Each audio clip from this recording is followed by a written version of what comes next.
Hello, everybody. Welcome to the Buckeye Weekly podcast. I am Tony Gerdeman here, as always, with Tom Orr.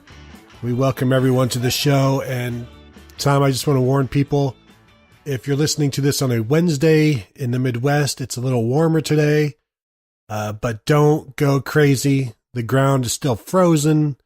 You're going to feel like it's balmy, but don't fall into the trap. I think back to so many people thinking it's, Indian summer or something like that, but it's just one day that isn't freezing. It's not actually warm. It's just not freeze your toes off cold. So enjoy it, but be careful and be safe, right? That reminds me of my wife and I went down to Miami, I don't know, like 10 years ago over Christmas and New Year's. And everyone down there, it was probably in the 60s, and everyone down there is like wearing parkas. And she and I went snorkeling, and there, people are looking at us like we're completely insane. And it's like, no, but it's like in the 60s, and they're like, right, but it's in the 60s. So I think the moral of the story is that everyone in Florida is soft, except for Tate Martell. He's still good. Gosh, we'll talk about it in a little bit, but I view anybody that goes to Miami as, see ya, I never have to worry about you again. It's a black hole of college football, college sports, really, because it's not like you're going to show up in the playoffs or, anybody, you're going to play in an important game down the road. It's just like anybody that chooses Miami chooses it because they think this is what Miami, or they think what Miami used to be is what Miami still is. And Tom, I'm sure you have a totally different opinion, but we can embrace debate on that in a little bit.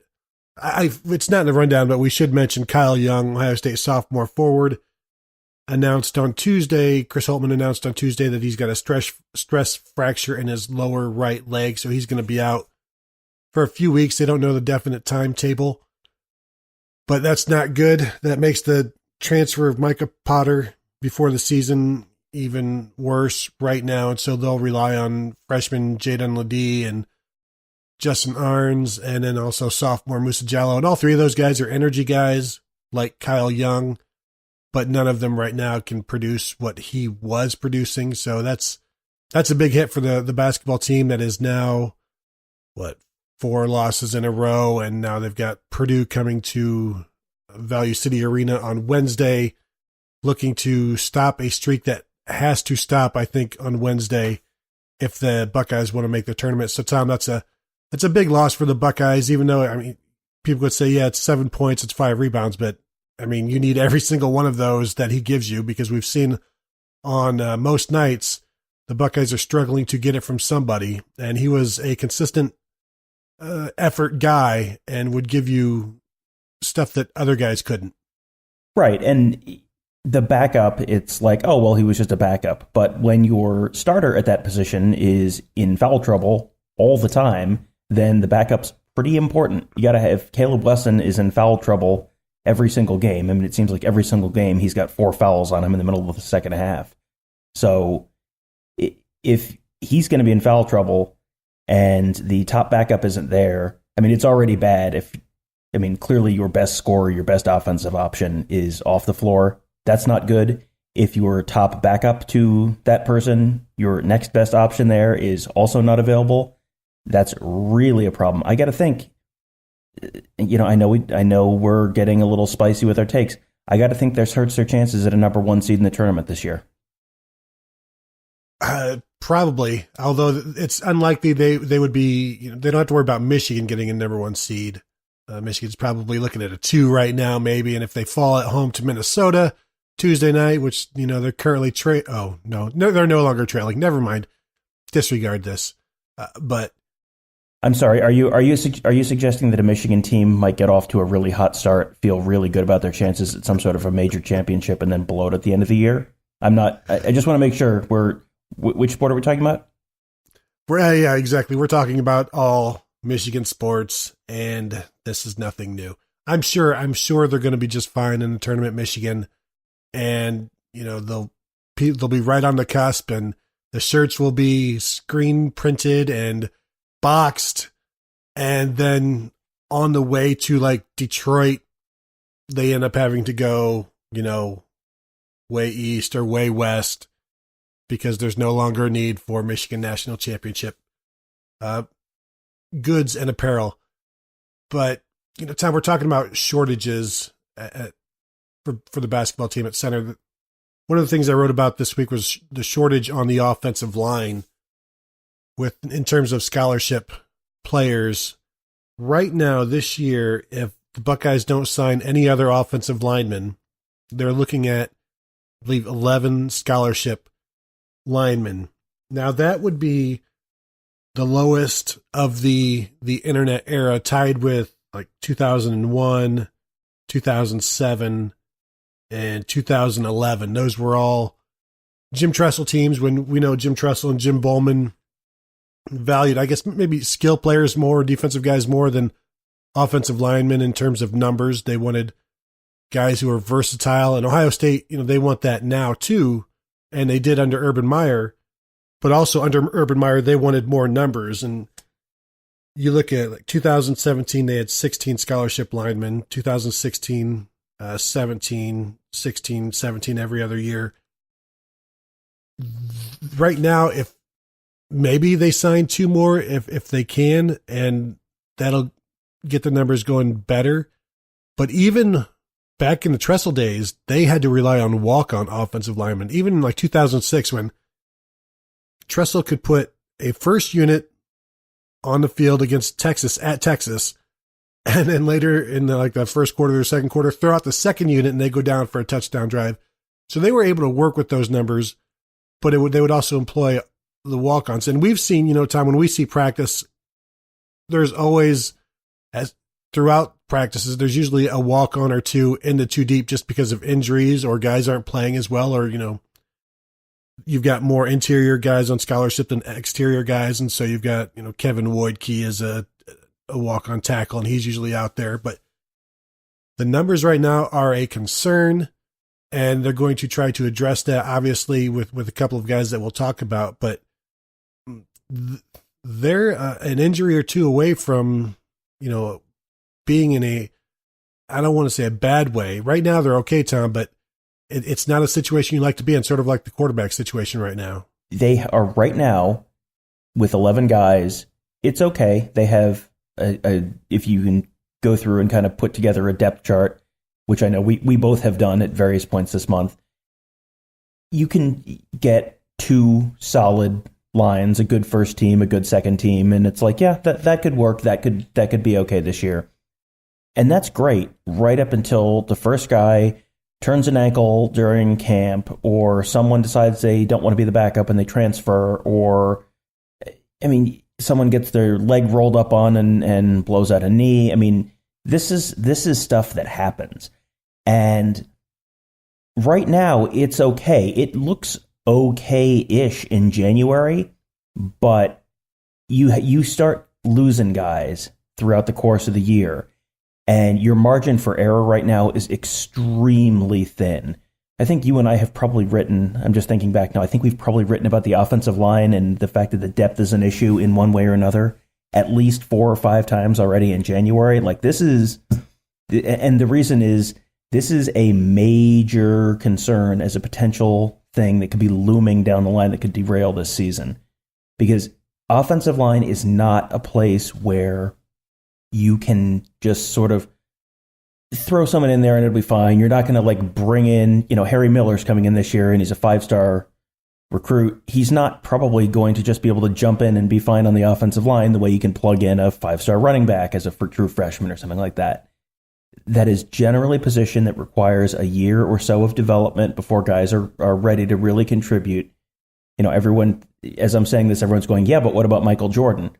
And yeah, you know how I know you were saying that? Because there's no other example who is like Michael Jordan. It's like, okay, yeah, but there's Michael Jordan and there's also Orlando Pace. It's like, that's right. 2 guys. One of them is Orlando Pace, who you never comp anyone to, and that's 25 years ago at this point. So, and Michael Jordan had times when he was not great as a true freshman. That's a tough position to throw someone into. So, yeah, there's a whole bunch of reasons. They've had some misses in recruiting. they've had some misses in development.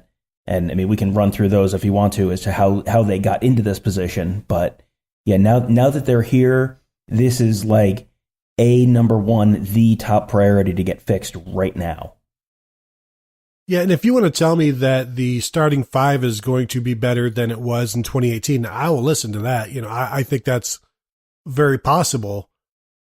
But every spring, after spring, the Buckeyes also usually lose, I don't know, maybe 1.5 on average offensive linemen to grad transfer.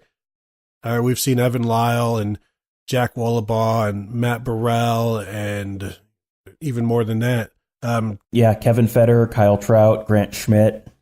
Every year it's one or two guys that go. And so if Ohio State is at 11, maybe they sign 2 more and then they lose 2 after the spring. Those are 2 guys who will have had a couple of years in the system being replaced by 2 guys with weeks in the system. So it just makes the ability of everybody to stay healthy that much more important. And what Greg Studrawa will tell you is he wants 8 guys, a starting 5, and then a backup tackle they can go to, a backup guard they can go to, and a backup center.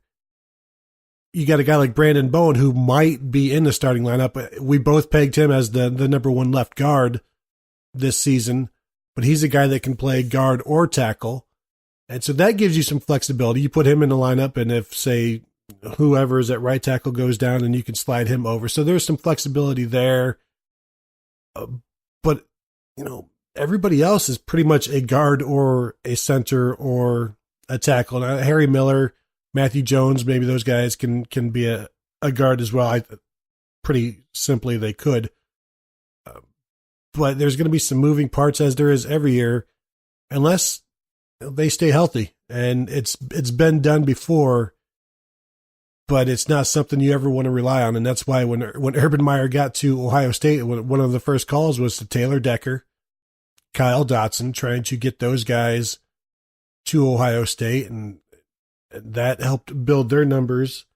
But you don't ever want to be low on the offensive line because it is such a hard position to project. And things may be fine this year, but next year you may not have the starting 5 that you need. And it sure would have helped if you would have brought in 3 other options to choose from. And now you're shorthanded and you don't feel great about your choices there.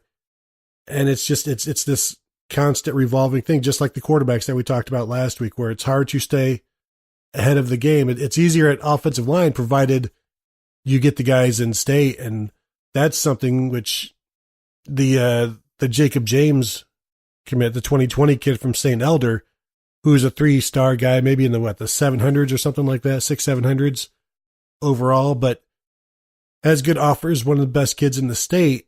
And Tom, that's what they need to do. They've missed out on some Ohio guys, 2018, 2019. And at this point, it seems like they want to build those numbers back up, and Jacob James is one way to do it. Yeah, I mean, people have been wondering if he's a reach, and I don't think they're offering a kid. Well, first of all, they don't offer people who they don't think can contribute at the Ohio State level. So the rankings for 2020, it's a little early. There's a whole nother year of camps and all that kind of stuff. So don't get too worried about that, too hung up on that right now, because as you said, offensive line is a very difficult place to project. So at this point, you're not quite buying lottery tickets, but you just kind of figure some of these guys are going to work and some of these guys are not going to. So you're going to have to bring in a whole bunch of them and sort of let it sort itself out after they get here. Because you mentioned 2 guys who Urban Meyer made a priority as soon as he got here: Taylor Decker and Kyle Dotson. Taylor Decker was a first. I think he might have been an All-American, but he was a first-round NFL draft pick. He's still playing for the Detroit Lions years later. Kyle Dotson, I don't know if Kyle Dotson ever played it down for Ohio State. He had some injury issues and had to medically retire. But some of these guys will pan out, and some of these guys won't. But that's why you have to take. You can't just say, well, we're going to need to fill 3 slots, so we're going to take 3 guys this year. If you need to fill 3 slots, you got to take 6 guys, because some of the guys are not going to work out. And they have, I mean, you mentioned the guys they've missed on recently in state. This is just since the 2016 class, just Ohio linemen ranked 4 stars or above with Ohio State offers. Zeke Correll, he went to Notre Dame. Nolan Rumler went to Michigan. Jackson Carman went to Clemson. Tommy Kramer and Liam Eichenberg both went to Notre Dame. If you had Tommy Kramer and Liam Eichenberg on this team, that offensive line would look a whole lot better at the top level and also just in terms of depth. Or you add a Zeke Correll to the 2018 class or the 2019 class. I mean, that would be a huge shot in the arm. I mean, some of these guys, you can dismiss individual guys as, well, Nolan Rumler grew up a Michigan fan and was always going to go to Michigan. Okay. Jackson Carman really wanted to leave the state, and so he went to Clemson. Okay. But you can miss on like one or two of them, and it's like, okay. But if you're missing on all of those guys, and it's pretty consistently because you didn't get an offer in early enough, that's a problem and a systemic issue that it seems like Ryan Day is trying to fix. And the Jacob James commit this week, we normally have a lot of these things that are, kind of looming. We have these pre-written, and I saw his tweet that he had committed, and I thought, I don't even remember them offering him. I definitely haven't written that already. And it was because they only offered him on Monday. So that's what their concern is, quote unquote, concern with offering in-state kids early is if you offer them, they may jump and then they're committed. And then, if you don't end up liking how they pan out or how they develop over the next year, then you're, kind of quote unquote stuck. But I think that they know that that's a possibility when they offer an in-state kid. He's an Ohio State legacy. His uncle and I think cousins had all played for Ohio State going back to the 50s. So I don't think it was a big surprise probably that he committed right after they offered him. So if they know that and they're willing to take him and have him be on the roster from 2020 to 2024, I mean, that's a long time. Then they have to have a pretty high degree of confidence that he's going to be able to contribute in some way. Yeah, the fact that they offered him an in-state kid, knowing that the offer might be accepted, that should tell Buckeye fans that it's not a reach. And even if it's a little bit of a reach, reaching on Ohio kids, I think is what most Buckeye fans want them to do. Like if you're going to reach relative to offering a kid from Florida or Michigan, or like, it's okay to reach a little bit for the Ohio kid. That's how you end up with Pat Elflein, The interesting, they've got 3 guys committed in the 2020 class right now, as you mentioned, with Paris Johnson and Luke Whippler and now Jacob James. They have what? How many do they have in the 2019 class right now? Right now they just have 2. Harry Miller and Ryan Jacoby are the only 2 linemen who are actually committed right now. Yeah. Yes, and then you've got signed right now. Yeah. Doug Nestor, who is still committed but visiting. DeWanda Jones, the 6'8" dude out of Ben Davis in Indianapolis, released his top 5 Monday night, and it's USC, Indiana, Florida, Penn State, and Ohio State. And it's always interesting, Tom, for me to see these guys who are, he's a low, not a low 3-star, he's a 3-star guy. But as the recruiting cycle winds down, you have all of these big schools looking for guys to fill out their class because they've missed on guys. And it's a really interesting situation for a guy like Jones to be in, where, before he's probably looking at Indiana or something. And then now all of these schools come in very seriously, like, yeah, we will take you because we need you, our numbers. And they're not going to spin it like that. They're not going to say we're desperate for you, but basically they're desperate and they are willing to take somebody that maybe they wouldn't have taken in August. And so this is a great opportunity for him to soak it all in, take all of these official visits and see what works best for him. Right now, the 24/7 crystal balls have Ohio State at 90% with 9 of the 10 picks in for the Buckeyes. I don't want to say they need him, but they pretty much need him. And he's a big guy, 6'8", 360, just to build up those numbers like we talked about. And if they can close with him And Doug Nestor, that's a pretty good save on Ryan Day's part. And then you also look like you're moving into the 2020 situation with the handle on that, with 3 commits already. And you've got maybe 20 more guys you can sign into that class because there's going to be a more attrition and stuff. So I think if they can get Jones and Nestor along with Miller and Ryan Jacoby, that's 4 guys right there. If you continue to sign 4 guys a year, your numbers are going to be back up there. But I think they may even go and get a 5th guy in 2020. So right now it seems like this. I don't know, Tom. Do you think it's more likely that they get all 4 than they only get 3?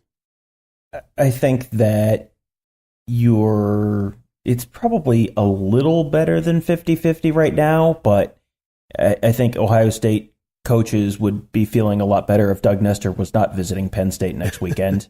I mean, he's been committed to Ohio State for like a year and a half now, and he's still kind of looking around, and okay, they've gone through the coaching change. He's met with Ryan Day. He's had another official visit to Ohio State after the coaching change to see everything they have to offer. I think you have to be a little bit concerned that he's not convinced yet, apparently, that this is for sure the place for him to be. And maybe he's just kind of being cautious. Maybe he's going to just enjoy his last couple weeks as a recruit and make the most of it. And who wouldn't love a trip to lovely central Pennsylvania in January? I mean, all expenses paid. You can't turn that down.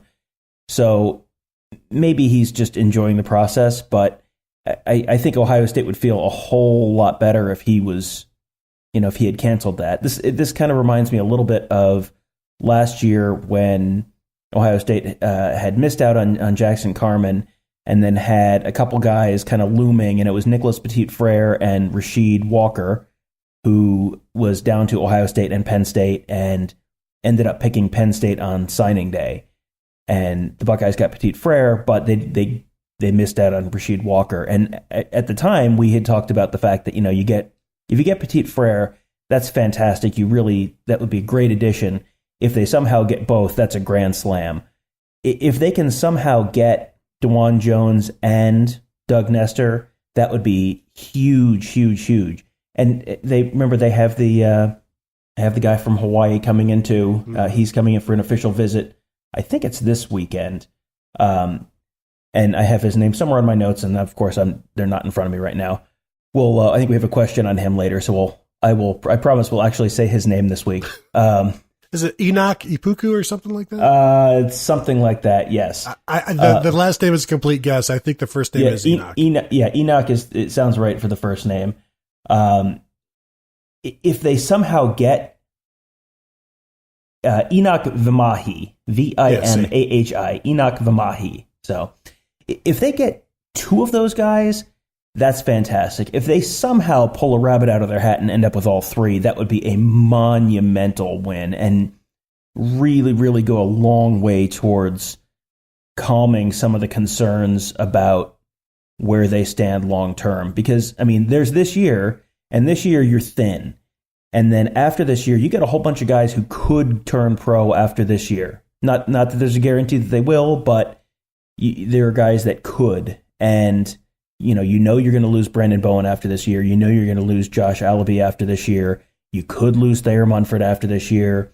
I think Josh Myers could turn pro after this year because he's a redshirt sophomore. So, I mean, you're not going to lose all 4 of those guys, but you're going to lose 2, and you could lose 3, and then you're real super thin again. So having an extra body or 2 in there this year to have a year of learning and then be able to potentially have, if guys are redshirt freshmen and they're backups, that's not a problem.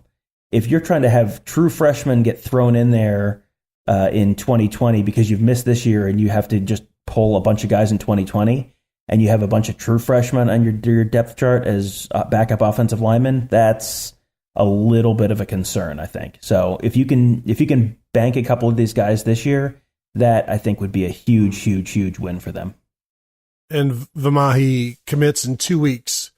according to 24/7. So keep an eye on that one. The DeJuan Jones thing reminds me sort of Kyle Dotson, it was a signing day thing, but he was ranked, I don't know, in the 30s in terms of tackles in the nation. But it was a signing day victory for Buckeyes, that like it's not getting a 5-star guy just because you needed him and you won him over. He was committed to Wisconsin at one point. So you beat the Badgers, and at that point, and even since then, the Badgers turn out offensive linemen, like nobody else. And so it was viewed as this great victory. And then, he redshirts, eventually moves to guard, really never, like you said, never really plays. But hey, he was, and of course, that's Kyle Dotson also spawned the commitment of Meg. The legend of Meg. That was all that same day at Cleveland Heights? No, not Cleveland Heights. It was somewhere up in Cleveland. Yeah, such a legend that we really don't remember anymore. But it's the value of these guys raises every day, and every year you don't have that spot filled. So yeah, if they could get everybody, then I think Greg Stadrawa just saved his job. And it was Cleveland Heights. Good job, you. Hey, thank you. I should have been more confident in my first thought. I didn't see Meg as a Cleveland Heights girl. That's all. She's Stanford, right? Didn't she go to Stanford? Yeah, she did, and she played pretty well as field hockey. Right? Is that what we were talking about? Yes, she was definitely a Stanford field hockey player. That is, I remember that with great clarity. 5-6 years later, yeah, turned her back on the Buckeyes, and really, nobody should ever let her forget that. You don't turn your back on the Buckeyes, a field hockey school that has field hockey, and it's in Ohio. And she said no. One of the main qualifications to be a field hockey school is to have field hockey. So yes, that's right. And so I don't want to. We could go off on a 3-hour tangent on Meg, but we need to move on. What you know what, Tom? We'll talk about Meg, and we'll put that on a bonus Patreon episode. That way people can pay to listen to us talk about Meg and the field hockey situation at Ohio State. We both think Ohio State should be doing better in field hockey. If they ever want to become a program that brings in money instead of just steals it from Ohio State, we have some ideas for them. Go ahead and listen to the Patreon episode of that if you want. Speaking of stealing money, our Patreon. We don't have a Patreon, just in case you're wondering. Sadly, now people are like, "Ah, I wanted Meg talk." You get all this field hockey talk for free. How lucky are you? For free. Don't worry, we'll talk about water polo later on as well.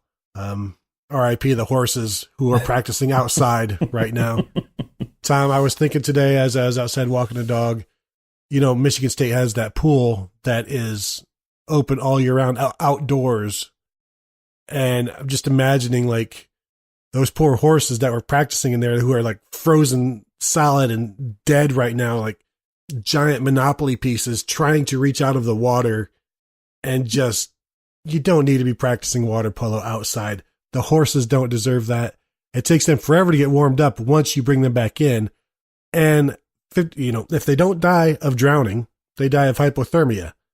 And really, Tom, we got to put a stop to this. This feels like a good time to remind people yet again that this is free, so you can't complain.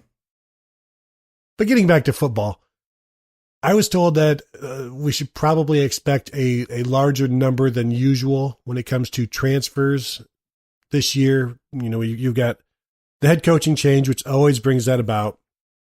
You've got the offensive staff. It looks like it will remain the same, even though we have not yet received confirmation on that. We should hopefully get something about that this week. But you've got almost an entirely new defensive staff. So maybe keep an eye on guys on defense leaving. And we had one guy enter the transfer portal from defense this past week, in linebacker Keandre Jones. And Tom, he wasn't a guy, as I go through and would just skim the roster, for whatever reason, I didn't have him in my mind as a guy who could leave. And I don't know why that is, because he fits the the MO perfectly in that he's a veteran who has not made his way into the depth chart or has lost a spot in the depth chart, got passed by, contributes on special teams, but after 3 years really hasn't played much defense. And it's like, well, duh, that's the guy that you should automatically assume would be transferring. And you can go up and down, look at the rosters and find those guys on your own and think, well, okay, that maybe those guys. But Tom, he didn't, he surprised me, and I guess that's my fault. Yeah, but you know what? I had the same thought. Like, it might have just been our conversations with him last fall. Yeah. We talked to him once or twice, and he talked about wanting to be a team leader in 2019 and helping the young guys along and all that. And he is by nature a very optimistic, upbeat person in the times that we've gotten to talk to him. Like, he's just a really enjoyable, like, it's just a nice conversation when you get to talk to him. So maybe it's just that, and it kind of lulled you into a false sense of, well, he's happy here, so it's, why would he transfer? But you're right, because I did the same thing. I kind of, as I was going through the scholarship count, started looking at guys and, okay, who are the people who are most likely to transfer? And, had a list of, like, okay, if you tell me it's 4 guys are going to transfer, I bet I can name them in, if I give you 6 names, I bet that'll be the 4 kind of thing. And he was not one of those names. He was not on that list. So, but you're right. He fits exactly the profile of a guy who would be a good transfer candidate. And especially because you consider there's a new head coach, new coaching staff in place at his home state school. I don't know. Is he a grad transfer or just a regular transfer? Well, he still has a red shirt available, so even if he transferred, he wouldn't, he could use that red shirt year to transfer. So it's like all of the signs point to, like, yeah, he should, and especially when you consider he's from Maryland. Mike Loxley, Maryland legend, is back with the Terps, and you could see maybe some guys start gravitating that way. And he's not gone for sure, but it makes so much sense. And I just, like you said, he is viewed as a team leader, a special teams team leader, and just an all around fun guy to be around. So I don't know if I just viewed him as a lifer or just missed him as I'm skimming through and looking at these names. Like, you look at the names and you knew, like, Tate Martell was going to transfer. I never liked the guy. I never thought he had a chance of playing at Ohio State. So that was always the number one guy on my list. Like, yeah, he's going to go. And that's when, when he said, like, why would I transfer? I'm like, because you're going to transfer. I knew way before then that he was going to transfer. I never bought into this hype. I never once bought into the Tate Martell hype. I tried to talk people out of it on this show. Tom, I've tried to talk you out of it. You have been over the top in expressing your thoughts on Tate Martell, and I'm just here to say you were wrong and I was right. It was definitely a M. Night Shyamalan twist. The twist at the end of his Ohio State career. Oh, they're not going to see this one coming. I mean, I get it. Like, I understand why he decided to do that. It makes sense. You want to go. I mean, if you look at where he landed, as soon as you heard he was transferring and you thought about possible destinations, Miami was right at the top of the list for me because he's from Nevada, so he's not going to go back to play for UNLV or Nevada. So either he goes to USC and they have a good young quarterback, or UCLA maybe, but Miami was right at the top of that list because he has a little bit of a Miami vibe to him, I think. A little. And he has a couple of his high school teammates are playing there now for the Canes, and it all makes sense. I mean, that's a good opportunity for him if he's eligible this year, and that's kind of a question. They don't know yet if he's going to be eligible this year or not. But if he's eligible, right now he's in for spring ball. He has not any there. If you've watched any Miami football in the last year or two, there's not a whole lot of quarterback competition down there. So it's a chance for him to get on the field right away. They have a first-time head coach in Manny Diaz, so it's not a new. It's kind of a similar situation to Ohio State where it's a new coach, but it's not a new coaching staff on the whole. But it's a little bit more of a fresh start than it would be going into a completely existing, as is program. And I know it's like no one knows what teams are on which side of the ACC, but Miami's on the crappy side of the ACC. They're on the Coastal, and I still could not, after 20 years, tell you the teams in the Coastal Division, but I know it's not Clemson and it's not Florida State. So I think that's the one that's all the teams that go 6-6 every year, like North Carolina and Virginia, and I think Georgia Tech's on that side of the division. But that's a winnable division. Like, it would not completely floor me to see him lead Miami to the ACC Coastal Championship this year if he's eligible. And granted, they would just then get murdered by Clemson in the ACC Championship game, but there is an opportunity to have that team at least decent pretty quickly, and for him to be the star of that team. So did you see Miami quarterback Jaron Williams tweet then, like after the announcement was made that Tate Martell is going to transfer to Miami? Jaron Williams, one of the quarterbacks on the roster, said, "Nothing excites me more than competition."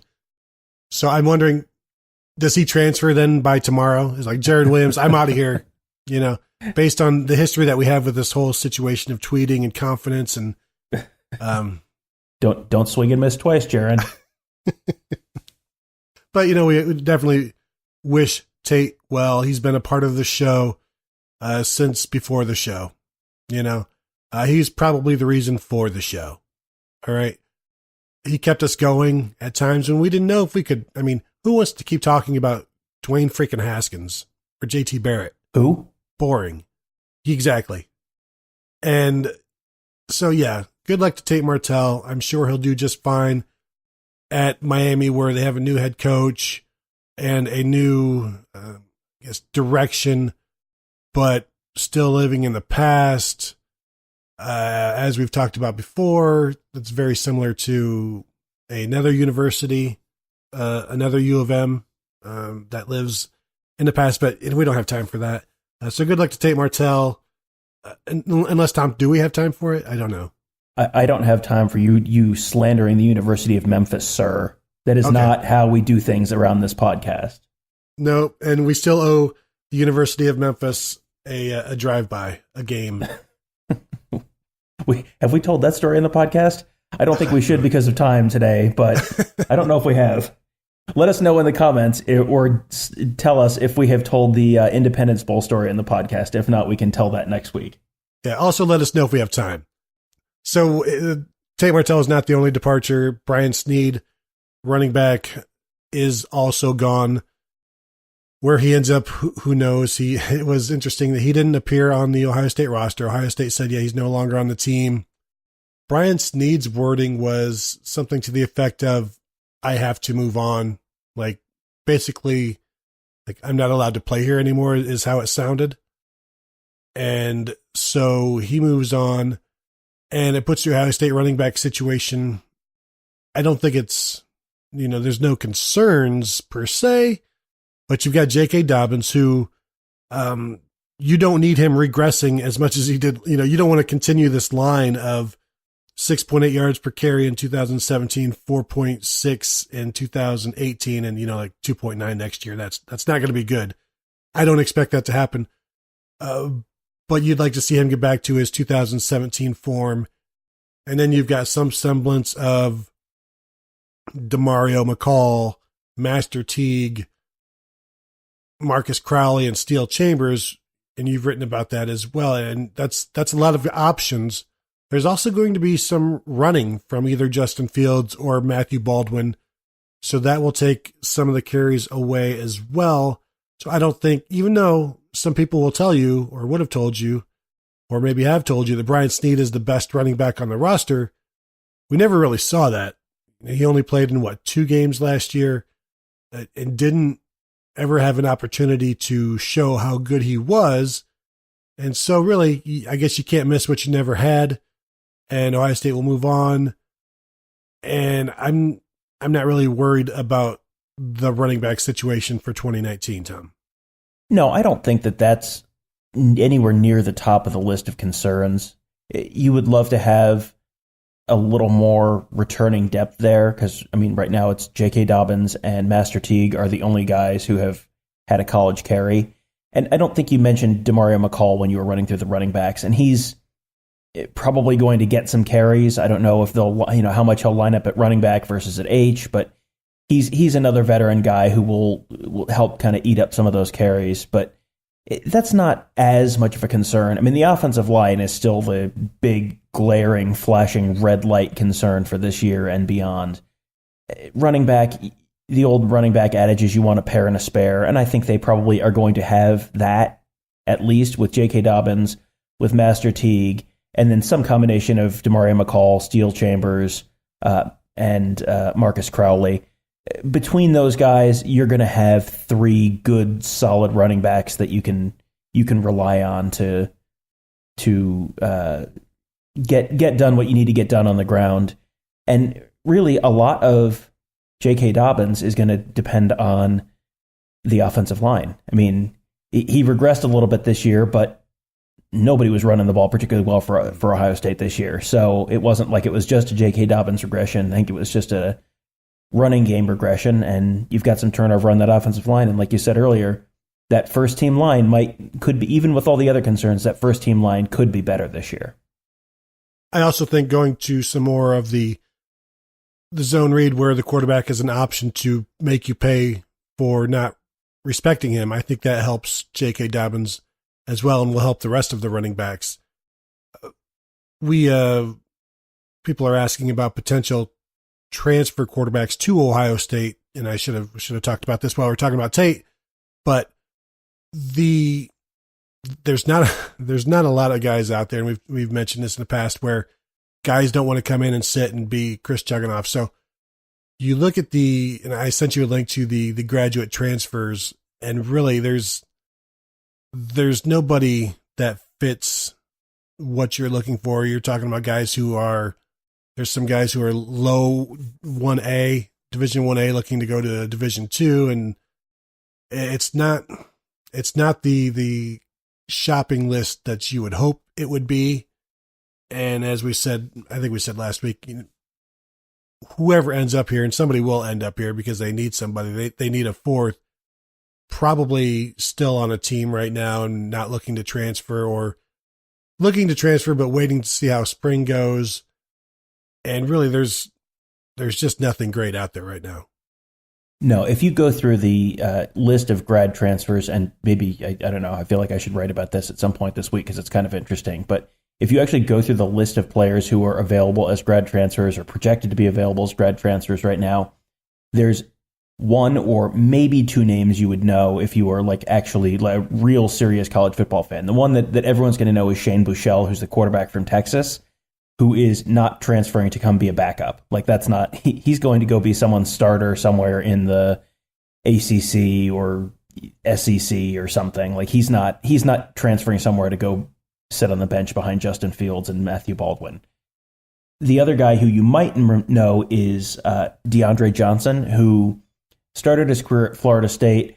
Then there was a video of him punching a woman in the face. So then he was no longer attending Florida State, went to Last Chance U, which was profiled on that Netflix show, went to Florida A&M last year, didn't win the starting job for Lane Kiffin, was a backup, put up fine numbers as a backup. But Ohio State, I don't want to spoil this for you, but Ohio State is not going to bring in someone who punched a woman in the face as a backup quarterback. That's not going to be something they're going to want to do image-wise, so that's probably not going to happen either. And then it's okay, there's a couple guys from South Florida and some smaller schools, and just if you're bringing in anyone off that current grad transfer list, it's like the poor man's Chris Chugginoff. Because Chris Chugginoff, I mean, when he at Ohio State, he's viewed as this kind of break glass in case of emergency, fourth option, only in a disaster will he play. He started a few games for West Virginia, and he didn't do great at the end of 2017. I think they lost all the games he started, but it was West Virginia and Oklahoma, and West Virginia, and he might have started against Texas, which those are not games that West Virginia is in a particularly fair fight, and so that, I don't know how much you can hold that against him. But he came in with actual Power 5 starting experience. That there is not that guy out there on the grad transfer market right now. So I'm with you. I think that whoever ends up at Ohio State this fall is probably not a name on that list and is probably someone who doesn't know that he's going to be transferring yet. And don't expect to know his name. How many of you knew who Chris Chuganoff was? How many? Tom, did you have any pre-knowledge of Chris Chuganoff before you heard, hey, Chris Chuganoff is transferring to Ohio State? Because I did not. I had this, the name sounded real vaguely familiar, like from maybe recruiting 4 years earlier or something like that. But at the point of the West Virginia football season that he was starting, it was kind of a lost season of West Virginia football. So it was not a season that anyone outside of West Virginia was following particularly closely. So yeah, I had not watched Chris Chuganoff play before Chris Chuganoff showed up at Ohio State. And if you had put a gun to my head and said, where is Chris Chuganoff playing right now, I would have probably not come up with the answer. No, I would not have either. Let's shift gears to something that the Ohio State defense and something that I was told to keep an eye on, and that's Ohio State defense maybe moving to more of a base nickel. And to call it a nickel, I don't know that that's correct. A similar defense to what Michigan ran with Jabril Peppers at linebacker and Khaleke Hudson at linebacker, and also to what Maryland runs now. And you look at the three of the defensive hires, and it's Greg Madison and Al Washington from Michigan and Matt Barnes from Maryland. And the prospects of doing this, I think, could really shift some things at Ohio State. And it's not, and I wrote about this on Tuesday through the depth chart projection that I did, where it's not unheard of. Ohio State has done this before with Jermail Hines and Tyler Moeller playing the star, and it was effective when you've got effective players there. The thing I do like about it is that hybrid nickel guy, that half linebacker, half defensive back, who's in the 6'1", 205-pound range, where you don't want them to get them too big because then they can't cover, but they have to be big enough to handle the run. They do send those guys into the backfield a lot, and they do make plays in the backfield sometimes. Like we mentioned last week when talking about, I had some concerns about Al Washington, where Khaleke Hudson in 2017 had a better season than Jabril Peppers.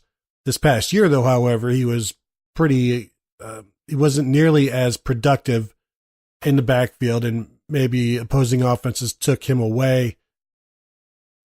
But Tom, if they go to this, you've got all of these linebackers, and now you are going to shoehorn them into basically two spots, other than, there'll be rundowns where you've got three like legitimate linebackers on the field.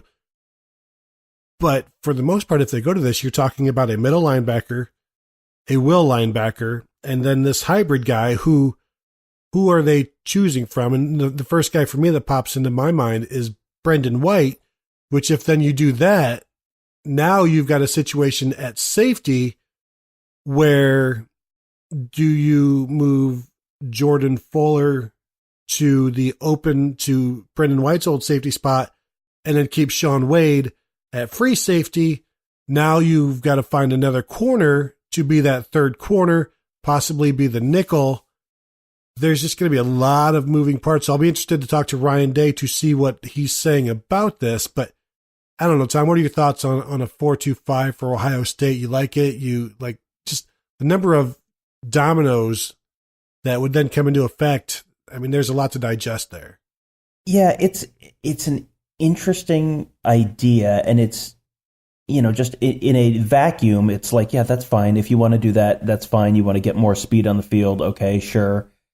I think it's kind of a weird fit for the personnel this year, because they have so much depth at linebacker. You're taking a linebacker off the field, and it seems like a lot of times that star position is a converted safety. I mean, Tyler Moeller was a linebacker, but a lot of times it's like a Jermail Hines, who was a safety, or a Jabril Peppers, who was a safety.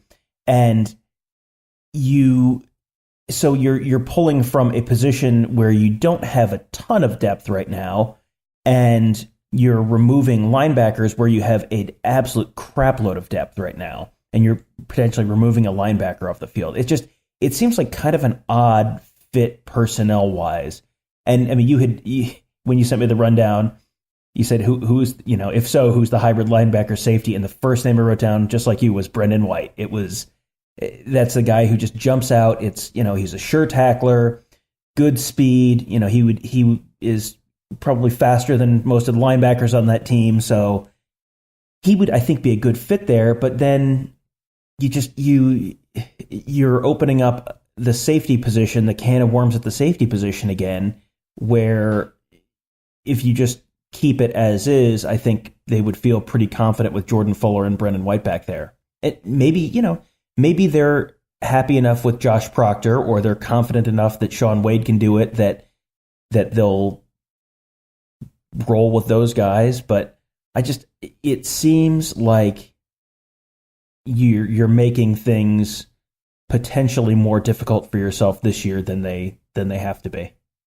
Yeah, I'm with you. I think that's what struck me most as well, because you're looking like who could do it. And it's funny, like the third guy that I came to was like Jocelyn Wint, because I think the further away he gets from the ball, the worse things get. So if you can keep him, and it was similar with guys they've had there before, like even Jordan Kovacs and Jabril Peppers. The closer to the ball they were, the better. And maybe Jocelyn Wint is that same way. But, Isaiah Pryor is a big safety, a guy that we maybe thought could be a linebacker when they were recruiting him. Brendan White the same way, and people projected him to linebacker even while they were recruiting him. But there's no, he may be the logical answer. There's just a lot of dominoes after that. And, you look at like some of the guys in the 2020 class, even in Ohio, there's Diamante Trianum, I think is how you pronounce his name, who's like a 5'11", 210-pound running back linebacker who would seem to fit what this position asks for perfectly. And he's like a top maybe 150 guy and number 3, number 5 player in the nation. He's number 283 in the 24/7. But you wonder if maybe they should start recruiting to that before they move to that. But if that's what they want to do, then that's what they're going to do. And there should be enough Ohio State athletes to get it done. Even like Baron Browning at 6'4" and 238 pounds can move better than I'm sure a lot of nickels around college football. But those same nickels aren't going to be playing slot receivers in the Big Ten. And there will be situations, because Michigan does it, where, like Noah Furbush, who's like a 6'4", 250-pound linebacker, is in the game instead of Khaleke Hudson, who is 6 foot, 205, 210. So you'll still need the linebackers that you have, but you've got to find somebody to be that hybrid. And really the most obvious answer is Brendan White, whose first practices at Ohio State were at linebacker. And then he was a wide receiver, and then he was a safety. And so he's willing to move wherever, but he just found a home, and everything seemed to be fitting well, even though they're still putting up points. If they're going to go that way, he's the most obvious guy for me. And so, like, I guess you just do that, and then you fill in the other pieces. But how long does it take people to get used to this? And you've got all spring, you got all winter to get people adjusted to it. But it still takes time during the season when you're going against other teams and other teams are trying to combat what you're doing. And now, is there more paralysis by analysis like there was last year under Greg Schiano and the year before, where they're thinking too much? But Tom, I guess if this is what you want, and this is why you're bringing everybody in, that's the coaches are paid to get everybody ready. It's, you've just got to find the right pieces. Maybe they bring somebody over from offense, and you wrote about position changes. I wouldn't know who the first person they would look at. I don't think there's anybody really that would fit that. Tate could have done it, sure. But it's asking something, and it's not just asking something of one guy. There's a butterfly effect around the entire situation. Yeah, paralysis by analysis is a good choice of words. I think Ohio State's defense in general can just out-athlete people if you just put them in a position where you just send them out and say, go make plays, and don't make it super complicated, and they can probably out-athlete 9 to 10 teams on their schedule without, just very, very basically just pure Jimmies and Joes and not X's and O's. And I don't understand, after 2 years of Greg Schiano slowly coming to the realization that things were too complicated and they need to simplify things a little bit, and then things getting a little better at the end of the year. I don't understand why you would then again make things more complicated than they need to be. Jocelyn Wint, you mentioned, was someone else I had on my list. I didn't have anyone moving over from offense. The other person that I thought would have been absolutely fascinating is someone who transferred away last spring. Wayne Davis, it was a safety who transferred away last spring, who was absolutely built like a brick you-know-what house. And what's he playing now? He's playing linebacker at James Madison, and had a pretty good year for James Madison, which it's high level. It's FCS, so the old Division I AA, but it's real high level FCS. Like, they made the playoffs, and I think they won a couple games in the FCS playoffs this year. So he was a contributor for a high level FCS team and playing linebacker. If he was still around, he would have been one of the people that I would have had on my list for that spot. I think that's the kind of person that maybe makes sense, or who's maybe a little too big for a safety, not quite fast enough to be a safety, but a little bit of a tweener. Like that's a good spot for those kind of tweener guys. That position is sort of a point and click at times, where you just send them to the football. You've got Isaiah Pryor, who his angles and his pursuit of the ball is not always great last year, and maybe that was part of the thinking too much, and maybe this will reduce some of that thinking. Maybe he could be a guy in there. He certainly got the size, would have the speed.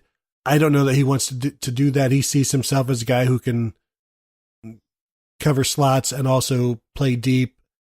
But after losing your job, you're going to want to play. You'll be willing to play pretty much anywhere. So if they see him as a guy, maybe that allows Brendan White to stay where he is and everybody else to just sit tight. If they could finally get something, and to say finally get something out of Isaiah Pryor, if they could get that out of him, that might be a situation where it makes everybody happy. It makes him a better player because he'll be closer to the ball. And Tom, when you're closer to the ball, the angles are easier, I think, because when you're far away, there's a lot of math involved. The closer you are, the numbers are smaller. And with his burst, maybe you can easier make up for any miscalculations. Maybe he's the guy to watch in there. I don't know. It's going to be interesting when we finally do get to see it. When we do get to watch practice for the first time, we'll watch it and we'll see it, and it could just be them working in nickel. This isn't because they do. We're going to do dime for this period, and we're going to do nickel for this period. This period is goal line. So you don't really know. But we will get an idea from talking to the coaches how they want to proceed. And that talk with the coaches should be happening, we've been told from Ohio State, hopefully before signing day. It's just a matter of getting these guys off of the road because they're all still recruiting, trying to close up the 2019 class and also get the 2020 class, just make appearances in as many high schools as possible with the new guys. So they're kind of busy, too busy for the media, which Tom is bullcrap. We are the media. Where are your priorities? Come on. We got the First Amendment. Recruiting is, I don't know, what is that in the Bill of Rights? Like the 17th Amendment? I don't know. Show me. It's not first. Exactly. No. I'm just thinking out loud here. If Ohio State wants to develop a little bit of like incremental revenue, just another revenue stream, what if when they let us watch practice, they give us, those headsets you get in a museum where it's like a walk around and it's a guided tour? Mm-hmm. What if we had like assistant coaches narrating like, okay, now here's our nickel package. And when you see our nickel package, here's what we're looking to do. And here's the people we're looking at. Here's why we're doing it. I'm just thinking maybe that would be a good way for them to do practice. And that would clear up some of the misunderstanding. Because, I mean, like, I think people who haven't been to practice before don't quite get that. Like, we're looking, and it's like, when it's the offensive line, it's like, okay, yes, we can definitely tell who the first team offensive line is and who the second team offensive line is. And then it's like, okay, Marcus Williamson's out there. Does that mean Marcus Williamson is the nickel, or does that mean that they are going to have him in this new position, or does that mean that they're just running a certain look against a certain offense? We don't know, and we don't get those answers. So it's a lot of interpretation from our part. So if Ohio State wanted to do that, I'd kick in $10, $20 to have an audio guide for practice. Yeah, because when you are trying to figure it out, heaven help you if two starters are sitting out or two guys who are in the mix are off on the sidelines because a toe is sore or a hammy is tight. Now you're just completely guessing and trying to be educated in those guesses, but still guessing. Right. Is this a 2,000 rep club thing? Why Yes. so-and-so is sitting out? Or is someone, if they're not wearing the orange limited activity jersey or over with the guys who are hurt riding bikes or whatever this year, okay, if Damon Arnett is sitting out because he's been here 4 years and they don't feel like he needs the reps? Or is Damon Arnett sitting out because he's gotten passed on the depth chart? Or is Damon Arnett sitting out because he tweaked something? And we won't get those answers. So we'll just get to guess, and then we'll all find out together. It'll be very exciting. Well, and I guarantee you, I assume Ryan Day will continue the 2,000 rep club, and Damon Arnett is in that 2,000 rep club. And so I can already see like the first depth chart that is provided after a practice report when it's Jeff Okudah and say Sean Wade taking the first team cornerback reps. And people will be like, finally, hallelujah. Damon Arnett is now the second string, now in the second team. But of course, you have to remind people that it's a 3-man rotation, and Damon Arnett is probably just taking it easy. Also, not only do you have to get Sean Wade up to speed if he's going to be one of your cornerbacks, you also have to get the fourth guy, either Tyreek Johnson or Marcus Williamson or Sevyn Banks. So there's a lot of reasons to give Damon Arnett a very light load in the spring and in the fall. So just remember that, people, when you try to start celebrating prematurely the demotion of a fifth-year senior cornerback who has seen everything. And the reps can be more valuable to other players. And I think you'll see that. Hopefully, Tom, we get to see a lot of practice in the spring and in the fall to the point where we're like, we've seen enough. Can you just let us stay home? Please just let us stay home. Yeah, that's the other thing we don't know going into this year. We have not gotten any kind of access or a list of how many practices we're going to have access to, or interviews, how often we'll have them this spring, or any of that stuff. And a lot of that will change with the new head coach, even if it's an in-house guy like Ryan Day. A lot of times things will loosen up the first year or two. I mean, that's sort of the general trend. When Jim Tressel took over, practice was wide open for a year or two. And then as soon as they won the national championship, they kind of locked it down. I think Urban Meyer was a little more open, and they kind of locked it down progressively more and more the longer he was there. And last year was kind of, over the top lockdown because we didn't see any of fall camp or any of that. So we don't know exactly how much we're going to see. And when we do see it, we don't know exactly what we're going to be able to see, or what, exactly how to interpret what we're seeing, because we won't know why guys are playing or aren't playing. So, we are there to give you our best, let you know what we're seeing and give you our best guess as to what it means. But yeah, it's always a little bit of a mystery until they run out there for the first game in the first week of September. That's why I get tired of these guys, these head coaches winning national titles and then getting all entitled that they don't need to let us in. So I think what might be good for Ohio State fans is to get like a 2-9, 2-10 season, to where, now the coaches need the media to spread the word that things are going to get better, and they let us into practice. And then we get to report on the practices for the people.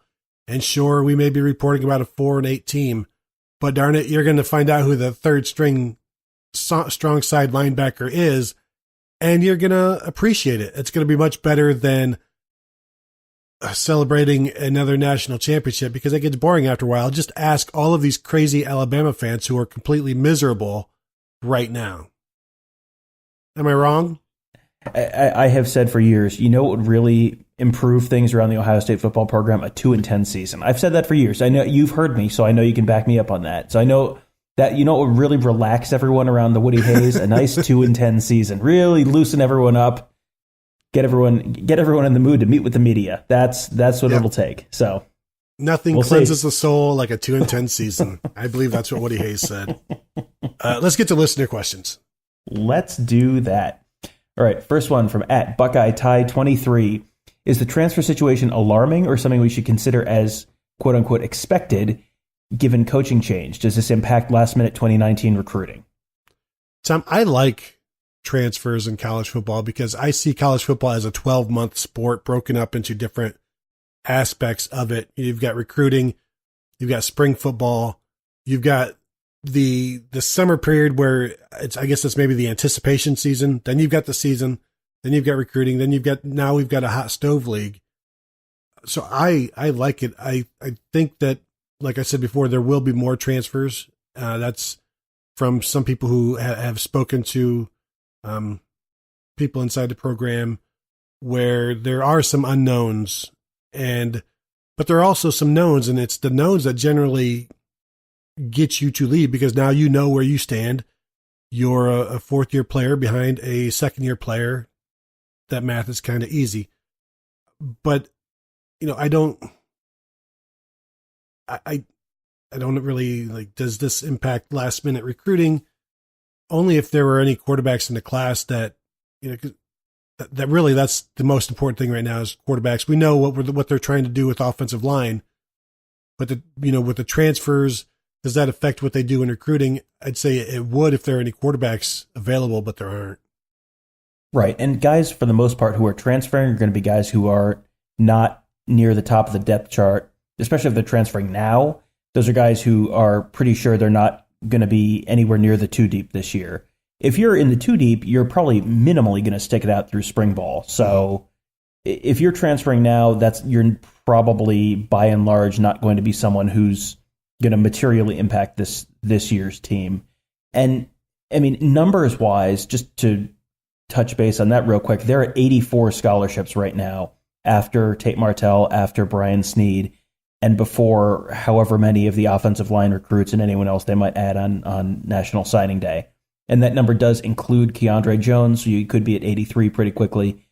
So it won't impact their numbers on how many guys they can take, because realistically, you're going to have minimally 2 to 3 more transfers before the start of the season, just playing time decisions.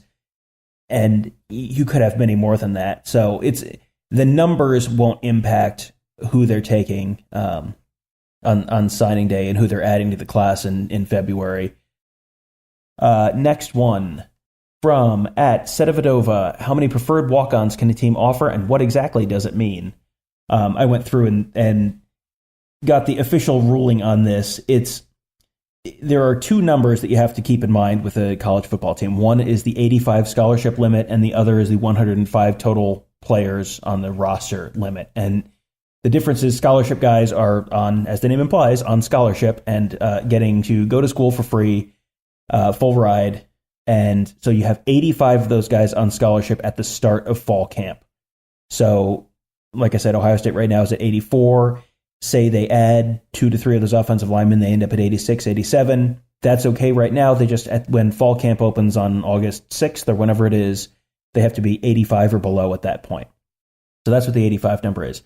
105 is you can have 105 total players during fall camp before your classes actually start. So fall camp opens, say they haven't given us the date this year, but it's usually something like August 4th, August 6th, something like that. you can have 105 players in fall camp at the start of fall camp on August 4th or August 6th, whenever that is. So it'll be 85 scholarship guys and 20 walk-ons. As soon as school starts, you can bring in more guys. You can have other guys come in, and there's not really a restriction on the size of your roster at that point. It's just that 105 number is just at the start of fall camp. So preferred walk-ons are guys who are promised a spot on that 105 roster but are not given a scholarship. So that means you are guaranteed you are going to be one of the guys who is there at the start of fall camp, but we're not giving you a scholarship to be there. So that's what a preferred walk-on means. You report with the scholarship guys at the start of fall camp. So if you're at 85, theoretically you could have 20 preferred walk-ons. And then regular walk-ons, they don't show up at the start of that freshman year camp. They just are only there after classes start. So I think Ohio State starts now August 15th or 20th or something like that. So that's when the rest of those guys show up, and that's when we generally get the full official roster. Ohio State doesn't always give us like the full official roster right at the start of fall camp because the guys who are not on that 105 can't be a part of that full official roster until classes start. So that's what preferred walk-on. That is and that's what it means and how they fit on the team. You have anything to add? Yeah, and I'd say every year you can maybe expect, I don't know, maybe 6 to 8 per year, because those guys do also carry over. So that spot is going to be secured. And there's also going to be guys who weren't necessarily preferred walk-ons, but become part of the team, like the offensive linemen that we've talked about, where if you look at the Ohio State offensive line, you go look at the roster, every year they have a bunch of walk-ons on there. So there's not always, 20 spots. And there's never really 20 spots for preferred walk-ons, but so maybe 5, 8 a year, I would think, maybe more, just depending on, because they don't always stick around and things do move, and maybe some guys who are walk-ons on the team last year aren't necessarily going to be on that 105. But yeah, it's I think you covered it. I mean, you researched it, so I guess I could give you props for that. Although, to be fair, you told me not to do it because you were going to do it, or else I totally would have. That's true. And you know what? I forgot during the Brian Snead thing, since we're giving each other credit, I forgot during the Brian Snead thing I was the one who had pre-written the Brian Snead transferring story, and then Gerd got a tip that he had officially left. So we published the story. Gerd updates the pre-written story that I have and publishes it, which has my name on it because I've written 95% of it, and he's just added Ozone has just confirmed that, and everyone's tweeting out as first reported by Tom Orr. So this is a reverse of the old board thing where you get credit for all of my stuff. I finally got credit for some of your stuff, so quite a scoop by me. Good job, me. I'm going to take the rest of the week off. Good job, Tom. All right, next one, also from Sedovadova. Now that Kendall Sheffield and Paris Campbell and Mike Weber are gone, who are the fastest guys on the team? I thought this is an interesting question because it's the first time I've thought of it. And I've got 3 guys here, Tom. We'll see how close we get. I went with Jalen Gill, Master Teague, and Demario McCall. And I don't know who it would be. I know Master Teague puts up crazy numbers at combines or the high school stuff, the high school combine. So I don't know if he's really that fast. I know if those 3 were to line up in a race, I would probably take Jalen Gill. Where are you? Yeah, I had Jalen Gill on here. I had Demario McCall on here. I'm wondering about Chris Olave, maybe. I mean, they've got him playing the Z, which is kind of the fast guy receiver position if it's not the H. So maybe Chris Olave, maybe one of the corners. I mean, Jeff Okuda and Sean Wade were both 5-star prospects, which I didn't go back and look up their, if they had ran 40s at various camps or anything like that. But generally, if you're running, if you're considered a 5-star prospect at corner, you're probably timing out pretty fast on those Sparks tests or whatever they call them at the camp you're going to. So it's going to be a corner or a wide receiver or a running back. So yeah, I think your guess is as good as mine because like you said, it was one of those things I hadn't thought about yet, and we'll get a chance to ask guys at some point later this spring, and I can tell you that the answers will not be particularly particularly illuminating because generally everyone says they're the fastest. So it's like when you ask guys who who's the best at NBA 2K that year, or whatever the video game is. Everyone is always undefeated, and everyone is always clowning on everyone else. So everyone is winning 100% of their games in NBA, and everyone is the fastest on the team. So that's generally how that goes. Yeah, I was going to say, DeMario McCall, if you ask him who the fastest player on the team is, he's going to say himself.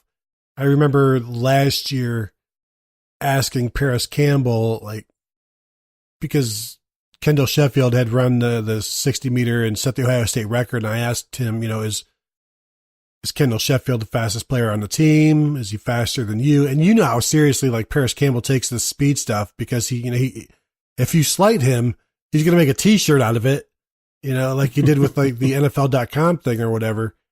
And so I asked him, is Kendall Sheffield faster than you? And he just looked at me and just shook his head a little bit, like with a smirk. And I don't recall him saying any words. He also didn't have to. So and if that guy tells you he's the fastest, I'm going to believe him, because he's one of the fastest players I've seen in the Scarlet and Gray. But this year, I think we'll have to see. And that's one of the fun things about talking to a new team, is finding out who is the strongest, who is the fastest. Now, Tom, strongest, I will bet people will say Josh Myers. That's where I'm going right now, right away. I think Stadrawa said he might be the strongest guy on the team already. Yeah, that's been a position where that guy has played in the past. Billy Price was the strongest guy on the team a couple of years ago, so that would be stereotypically one of the places you'd think of for that. One thing that's I'm going to be interested to see, and this will be a real smooth transition to our next question. If Kendall Sheffield and Paris Campbell run at OSU's Pro Day, so what? You may get an actual answer on that, and I'm interested, because you always hear guys say, "Oh yeah, I ran a 4.2." Every college program has 12 guys who run 4.2s, and then when they're actually running a laser timed 40, it's a bunch of high 4.3s and that kind of stuff. Kendall Sheffield will be interesting to see, because he is literally a track guy. And Paris Campbell was one of the greatest Ohio track high school runners ever. So yeah, those guys I think both will be interesting to see what they do at OSU's Pro Day. And speaking of OSU's Pro Day, Ivo Shandor, talk a little about OSU's Pro Day, who runs it, how it's structured, if Urban will be involved, who participates, etc. Urban will definitely be involved, because this is an opportunity for him to talk about his players to NFL people. So he will be there. Definitely. Who runs it? It's Mickey Marotti runs it. He puts the schedule together, and obviously he's got his staff there, but he runs it, all of the drills. So he's in total control. How it's structured, it's about a 4 or 5 hour thing. Usually the first thing they do is they run their 40s. And then half of the players are running their 40s, half are doing the bench, and then they switch that out. The bench is back in the weight room, so we don't see that. We do get to see the 40s. Back in the day when it was Eric Lichter running Jim Tressel's pro days, after a 40, he would signal the time with his hands to the players so they would know, it'd be 4.52. And so we would have that data immediately, and that was great. Now, they don't do that. You have no idea what times are until you ask players afterwards, or ask if the NFL guys will talk to you, and generally they don't really want to give you too much information. And if the players run poorly, they don't want to tell you that either. So the only way you'll get something on the times generally is if they run really well and they're happy and they want to tell you about it. It's like you or any of us. Would you rather brag about something, or would you rather talk about the time that you fell down the stairs at the outer ed completely drunk and crapped yourself in front of the sorority house people? And I'm not telling a specific story from my history, but you don't want to relive the bad stuff. So that's what that's like. Tom, you got something to say? I just gave away credit for my big scoop this week, so I'm probably not the person to talk about shaming yourself in public. Next one from @Sedovadova. This seems like the offensive line performs best when they have a strong leader amongst them, like Billy Price, Pat Elflein. Is Thayer Munford that type of guy? Anyone else, as far as you can tell, who's the next man up in this respect? I like this question because it's a question I had for Urban Meyer last year about Michael Jordan, because we didn't really see him as a Billy Price, Pat Elflein, get in your face, carry the team, vocal guy. And Meyer said he worked on that, and that was going to be a situation. I'm going through this offensive line during the preparation for the Showtime, which I did the preparation for the show. And I like the makeup of the guys. I see them as more vocal. I don't know if it's Thayer Munford. I see Josh Myers being a more vocal guy than Michael Jordan, because Malcolm Pridgeon, Demetrius Knox were kind of quiet. Thayer Munford, I can see him becoming a more forceful guy now as a junior. But I definitely agree. You've got to have a leader on there who will kick butt, even if it's his teammates. And I think they're closer to having a Billy Price and a Pat Elflein than they were a year ago. And I don't know if that's Josh Myers as a redshirt sophomore, but it could be. I mean, he's basically the same age as Michael Jordan was this year. But for me, he seems like he's a more forceful, direct, vibrant type of offensive lineman. Yeah, he seems like he's maybe the most likely, just personality-wise. Because Brandon Bowen, I mean, we didn't talk to Brandon Bowen much, if at all, this year, but Brandon Bowen's like a really thoughtful, interesting guy when you get to talk to him. Thayer Munford, like a very nice, again, like very thoughtful, impressive guy. And you don't completely know, because the way you talk to JT Barrett with the media, like when JT Barrett was with the media, he was one way, and then he's behind closed doors in the locker room. You see these videos, and it's like, that is not how you look when you're talking to us. That's not the tone. That's not the forcefulness. Like JT Barrett was the most laid back, chill guy when he was talking to the media, and then he's in the locker room screaming at people and yelling, and so you don't ever quite know. Isaiah Prince, I think this year we had a pretty good sense that was just kind of not his personality. He's just kind of a more, not quite as up in your face and yelling kind of guy as I think like a Billy Price was. So I guess, I've been impressed with all three of those guys, but without knowing how they're in the locker room, it's kind of, maybe one of those guys. If just personality wise, I guess I'll put my money on Josh Myers, but I mean, the fact that he's a first year starter, redshirt sophomore, that's not necessarily that's not Billy Price as a fifth year senior being that guy for sure. No, I do like Brandon Bowen. Like you mentioned, he's obviously a leader. Wyatt Davis is a guy who is, I like the makeup of all of these guys. And they aren't, I don't want to say wallflowers, where they kind of, because Michael Jordan could kind of blend in, Malcolm Pridgeon as well. Demetrius Knox, as we said before, never really won a job. He had a battlefield promotion and then kept it. I think the guys that you've got now are maybe hungrier, and that's why when I say that they could be better than last year's line, I think they need to, and it won't surprise me when they are. I expect the running game to be much better, and it won't just be because of the running threat of the quarterback. It's going to be because of the mentality of the offensive line. And maybe you don't have the one Billy Price, but maybe you've got four guys who are 70% Billy Price, Yeah, and that's fine. That would work if they have anything along those lines. I think that would probably improve things up front. Because that's 2.8 Billy Prices. I mean, I'll trust you to do the math. Thank you. Next one from @Zadaya. What 2018 returning starters will not be starting in 2019, and who will be replacing them? Tom, go ahead and answer this one. Yeah, I've got two possibilities here. One of them is Rashad Berry, who, if he doesn't start, it's because he slides over to defensive end. That was something that I had written about this week. He had, on his Instagram story, posted a bunch of pictures of him playing defensive end early in his career. And so with the, the googly eyes, look at this kind of emoji on them. So that certainly seems like they're at least talking to him or he's thinking about maybe moving back to defensive end. So if so, he's someone that would lose a starting spot, and that would presumably be Jeremy Ruckert. And then the other one I'm kind of cheating here, but this is a question that we don't actually want to answer. So you're gonna get my cheating answer, and you're gonna like it. Josh Allaby, he started the Rose Bowl at tackle. This is so cheap.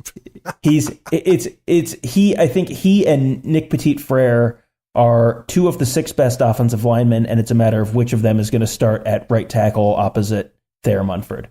Does it really count? I mean, he did start. He is a returning starter. He started the last game they played, so and that's certainly not a guarantee because Allaby was ahead of Petit-Frere at the end of this year, so that's not a guarantee. Next year, Allaby's a 5th-year senior, and Petit-Frere is a redshirt freshman. So even at the beginning of the year, it could be Allaby, but Petit-Frere could win that job at some point later in the year. Like that. Now that I've given my my squirrely answers, go ahead and give it to us straight, Gerd. I was going to say, I like that I can rip on your answer for being weak when I'm refusing to answer it in total at all. Because for me, this just feels like talk bad about the linebackers. And that's how I view it's like a hopeful, please tell us that Tuf Borland and Pete Werner aren't going to start again. And I can't tell you that. And I think the linebacker situation, don't write anybody off because there's going to be new coaching, new system. And really, I think anybody could start. But people, you may want to just make friends with the fact that they like Tuf Borland for a reason. And he's a team leader. He's a captain. And so you might see him at middle linebacker again. I still think that they need to separate him and Baron Browning because they're both going to be juniors, the same eligibility. You got to get them away from each other in terms of the position. But maybe Pete Werner, because we don't know. I mean, if they go to the 4-2-5, now we're talking, his job no longer exists. It's been outsourced, I guess, to the secondary. And so maybe Pete Werner. Boy, that was kind of a weak, squirrely answer. I don't know. You kind of seemed like you were trying to avoid the question. I answered it, though. Pretty weak. Next one from Zeke. Is Matthew Baldwin 100% healthy, not even an Urban Meyer, quote-unquote, close, but actually healthy? I mean, he was injured. That knee injury was December of 2017 in the Texas State High School Championship game. So it's been more than a year, and he was playing and actively out there late in the season, not playing in games, but I mean, supposedly practicing. And they talked about him being, ready to go middle of last season. So I would think 100%, right? Yeah, and really at this point, because he was practicing in the bowl game during those few weeks, the biggest thing is mentally that he is confident in his knee. Structurally, he's all set. He's healthy. Now it's just planting and working on it. Just knowing that it's fine and going through all of the motions and all of the off-season throwing and having no soreness. And so, yeah, he's said after the Rose Bowl or the Big Ten Championship game, wherever we talked to him last, he's good to go. He's fine. He's set. And he's working on in the offseason on being the quarterback. So he's not worried about rehab anymore. It's about winning the job. Next one from KJS. Biggest position group question mark going in next year. And how do you see the linebacker core too deep playing out? For me, Tom, the biggest position group question mark is the quarterback.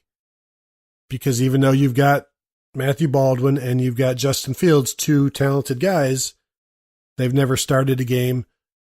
One is coming over into a new system. The other is a redshirt freshman.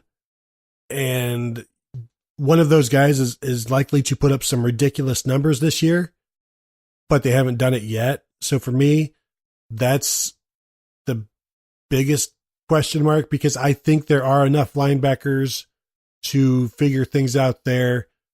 I like the talent at safety when you consider Jordan Fuller and Brendan White and Josh Proctor, Amir Reap, maybe Sean Wade. And I like the talent at corner, receiver, offensive line. Like we've been saying, if they get 8, they should be fine as long as people stay healthy. Running backs, we've talked already that we like them. Tight ends, if they're going to move Rashad Berry, and not that we're saying they are, but if he's moving, then they feel great about the tight end situation. So that, I mean, for me, it's quarterbacks. Where are you? I had quarterbacks as well. I mean, you have literally 4 snaps in their career for Ohio State quarterbacks as Ohio State quarterbacks returning this year. And that was all in garbage time against Rutgers by Chris Chuganoff. Yeah. So that's not a lot. I don't know if you're familiar with the normal number of returning snaps, but 4 is not very high. Are you putting Chugs in the starters conversation? I mean, he's got more experience returning than anyone else, so I mean, top of the depth chart for now, maybe. Yeah, I mean, really, I mean, the question there is your number one probably quarterback if you are just throwing people on a depth chart right now. 1A is Justin Fields, who isn't technically eligible yet. He should be, likely will be, almost certainly will be, but isn't yet. And then Matthew Baldwin, who has not taken a snap in a college game yet. And then Chris Chuganoff, who played a whopping 4 snaps last year. And then that's it as far as scholarship quarterbacks. So, yeah, that's I think has to be the answer. Offensive line is the other one that I had, but that seems more like they're pretty happy with the pieces they have there, and it's just a matter of making them all fit and not, you have seen Wyatt Davis play a couple games, so he's not a returning starter like he started all 12 games, but they're comfortable enough with him. It seems like they're happy with where Josh Myers was. They're happy with Thayer Munford. You've got Brandon Bowen out there. You've got Josh Allaby, who's just started the Rose Bowl. You've got Nick Petit-Frere, who came in as one of the top tackle prospects in the last decade. I mean, you've got the pieces there that, as long as people aren't, you don't have a bunch of guys hurt, that's your top level's probably going to be okay there. So, yeah, I'll go with quarterback. Tom, let me get back to Chugs here for a second. Let's see. We had, back in 1996, you had this hot shot transfer coming in that was going to take the job and be the savior of Ohio State football. You also had a guy who had begun his career at Ohio State and had waited his turn in Stan Jackson. Then you had this Joe Germain, who was on the Ohio State roster in 95, transferred over to Ohio State. And it wasn't Mark Garcia that won the job. And yes, Stan Jackson did technically win the job, but it was Joe Germain, the old transfer, who stole everybody's hearts. And so watch out for Chugs. If he gets a shot, like Joe Germain forced John Cooper to take notice. And it didn't matter what the 5-star transfer did. It didn't matter what the Buckeye born and bred kid did. Chugs is going to make people take notice. That's what you're saying. So good on you. I like the callback to the 96, 97, 98 Buckeye seasons. We'll see if it happens. I don't think it will. Next question. Stanley Jackson's a native of Paterson, New Jersey, so I don't think he's technically Buckeye born and bred. But as a Buckeye, I'm saying he played nowhere else before Ohio State. Once he was a Buckeye, then he was Buckeye born and bred. Exactly. We're going to have to, if it is Chris Chuganoff who's the starter, we're going to have to petition the SIDs for a waiver to the no cheering in the press box rule, because I don't think you're going to be able to keep people from chanting Chugs, Chugs, Chugs, Chugs whenever he does anything. I mean, I think that's just knowing the people on the beat. I think that's going to be almost impossible. So yeah, we'll have to maybe get a petition together at some point this year. Next one, From Pancake75, if the OSU football season played exactly like it did, but there was no Zach Smith story preceding it, would the 2018 Buckeyes have made the playoff? No, because Purdue still happened. I mean, for me, that's easy to answer. The Purdue game happened. That's what kept Ohio State out. Now, the better question would be, if the Zach Smith stuff didn't happen, does the Purdue thing happen? And I don't know that one had anything to do with the other, so I'm going to say Purdue is still going to happen, and Ohio State is still going to be left out because of Purdue, not because of any, you don't want the stain of the situation on the playoffs. I just think that the stain was the loss to Purdue for the playoff committee.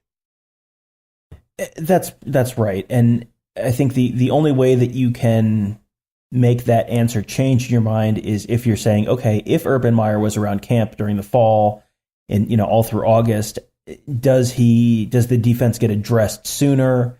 And I don't know that it does, because it seems like it takes a disaster before they were willing to make changes under the old regime.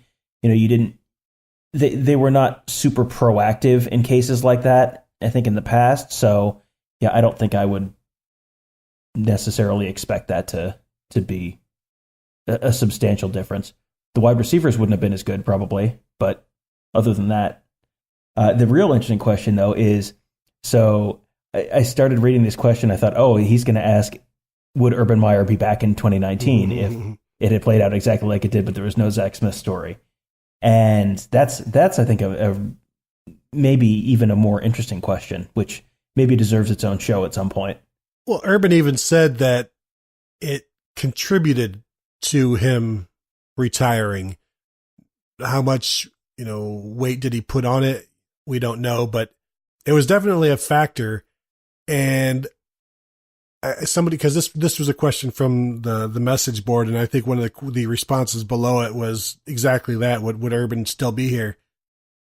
And I think he would, at least one more year. I think the whole summer, everything took a lot out of him, and maybe he just didn't have it, or it took so much out of him to get back to where he needed to be that it became a situation where retirement seemed like a pretty good idea after the season. But yeah, I think he's still head coach without that whole thing going down. All right, next one from @Jamie Sumner. What Buckeye football player from the past would you like to see in today's game? To me, I think you've got to go back to like the mid 90s, maybe an offensive lineman, not like an outside guy, but like an inside guy, like a guard maybe. Who was the guy? They got a JUCO from somewhere. I don't remember his name. Doesn't matter. Instead, I'll go with the guy next to him, Orlando Pace. Orlando Pace is my answer for everything. I don't think the game has changed that substantially from the mid 90s till now. But Orlando Pace is my answer for just about anything, because I just want to watch him just mash overmatched defensive ends for just one more season. Yeah, funnily enough, my answer is also Orlando Pace, because what I would like to see now is I'm imagining the RPOs where Orlando starts to get downfield a little bit, and now instead of blocking for a running back, he's blocking for a slant and just destroying the secondary guys who are like, I don't want football anymore. I don't want to be a part of this. I don't even want, I just want to go home right now. And you've got this 5'10" nickelback who now has Orlando Pace. His 75 is imprinted on your face forever. And you can't, there's no tattoo removal for that. Once it's on your face, it's there for life. Maybe your skin cells will regenerate. I don't think they do like that. But yeah, I would love to see Orlando. I'm the same way. Anytime you start to delve back into history, it's like, put Orlando Pace. Who would you like to see, Tom, play center for the Ohio State basketball team this year? If you could go back and grab one, but for me, it's Orlando Pace. It's Orlando Pace. I want to see him. Yes. Yeah, you've told the story, I think, on the podcast about going to watch Orlando Pace play in high school. Yeah. The only other person that came to mind was Chris Spielman.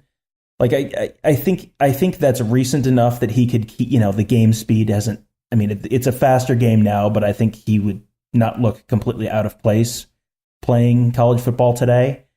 I think I wouldn't mind seeing him just do Chris Spielman stuff. He was a little before my time, before I was really following Ohio State football closely. So he's the only other person I would have really thought of. But yeah, I think Orlando Pace is the guy, has to have to be the guy for me.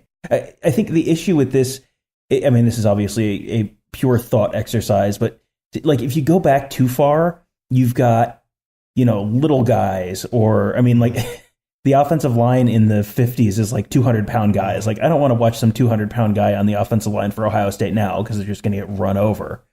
I mean, like I think that people might say like, oh, Chick Harley. Like, okay, I'm just going to look up right now. Chick Harley was not as big as you would think. He is 5'8", 165 pounds. So, like, if you were going to throw Chick Harley on this team, like, how do you think a 5'8", 165 pound running back would fare? Probably not great. Ohio State's kicker has a half a foot on him and about 60 pounds. So that's just They would have to change his nickname to Music and Cannon Fodder. But another guy, if we're talking about Ohio State going to the 4.25 with the hybrid, even at 5'9", 185 pounds, I was shocked this wasn't your answer initially. I will take Antoine Winfield in that role, and I won't have any fears of him not being able to hold up against the run. That dude would lead the league in sacks, tackles for loss, tackles. It would be difficult for him because he would have to do it in the first half of every game because he would be ejected for most games. And it wouldn't be malicious targeting. It's just, I mean, refs would be like, that just seems illegal. What that guy just did seems like it should not be allowed. So we're gonna have this guy removed. So yeah, you make him the hybrid. I'm cool with that. I was also thinking it would be fun to watch some of these 80s linebackers be forced to play free safety in today's game, or like the deep safety, and just like watch a double move just destroy them, and they would just, like their torsos would rip in half from the movement, and the hips would not be able to sustain. Like imagine Bo Pelini, who had his issues back then as a safety at Ohio State, the starting safety, and Jim Peel, those two guys who John Cooper loved and adored. But imagine those guys as your starting safeties in today's football, like in the Big 12. And oh man, that just it's a horrifying, hilarious, delicious thought to be able to watch something like that and just be like, I am glad that is not me. Can you imagine Ohio State's defense, how they would look giving up so many big plays because of bad safety play early in the season? I cannot even imagine what that would look like. Nope, not me neither. What a crazy thought. Next one, at Bunyan Man, pick a defensive player and an offensive player who no one is talking about now who will break out in 2019. Thank you for the question, Bunyan Man. Really, we're talking about everybody, so that's hard for me to come up with. I can come up with breakout guys who maybe aren't getting enough attention, but for me, defensively, I went with Teron Vincent, and he's going to be at the 3 technique with Haskell Garrett. They'll be splitting time, and I really have high expectations of him. He's quick. He's low to the ground, so he's got that going for him. He got a good taste of some playing time this year. Haskell Garrett played more and will continue to play, but I think Teron Vincent he's not being overlooked because he's a 5-star guy, and I think I just wrote about him this week. But defensively, that's my guy. I'd say Josh Proctor if we knew where everybody else was going to be, but I can't yet unless. Maybe that's what the question is asking. Offensively, we already talked about him, but Josh Myers, I think he's going to be very good. I don't know who else. I mean, one guy I talked to, Brian Hartline at the Rose Bowl, and he's almost miffed at the fact that people aren't talking about CJ Saunders. So that might be a guy, because there's going to be more options, more opportunities for those guys at H-back. And in this past year, he couldn't, just too many guys in front of him. And this year, he's a guy that maybe we should watch out for. But for me, I went with Teron Vincent and Josh Myers. What about you? I had Teron Vincent and Tyreek Smith as the potential guys on defense. And on offense, you can spin put three names in a hat and draw out the backup running back of your choice. I mean, Master Teague, unless it's Marcus Crowley, unless it's Steel Chambers. Like, there's an opportunity there with Mike Weber gone, and there's a lot of carries available there for the backup running back. So whoever that guy is going to put up a 500-something yard season, probably 400, 500-yard season. So one of those guys, and the other possibility is Garrett Wilson, because you saw Chris Olave last year come in, true freshman, and be a real impact player at the end of the year. Garrett Wilson is coming in, plays that same spot as Olave, plays the Z. You could see him, not necessarily like a week one thing, but get a little bit into the season. That is a spot where you could see him make an impact earlier than you would have expected. Because last year, I think the answer to this question is Chris Olave, right? Yeah, for sure. Now, I didn't go with Wilson because I think we've talked too much about him, Tom, so I'm going to have to disqualify that answer. I apologize for that. We talk literally hours every week about Buckeye football. We have talked about everyone on the team at some point. Like, we just talked about the fourth string quarterback for last year. We have literally made an imaginary TV show about the fourth string quarterback. We talk about literally everyone. I'm trying to think of like somebody on scholarship that we don't talk about. And Max Ray? Yeah, I mean, Max Ray's a good one. I mean, I wrote about Javonte Jean-Baptiste this week. He's someone that I think got completely forgotten last year because he didn't play as he was trying to put on weight. And I thought I saved that story for a while so that, well, that's not someone that a lot of people are going to write about. And then someone else wrote about him like the same day that I did. I already had this post scheduled for the next day, and someone else had wrote about him the day before. So, this is Ohio State football. Everyone gets talked about at some point. Exactly.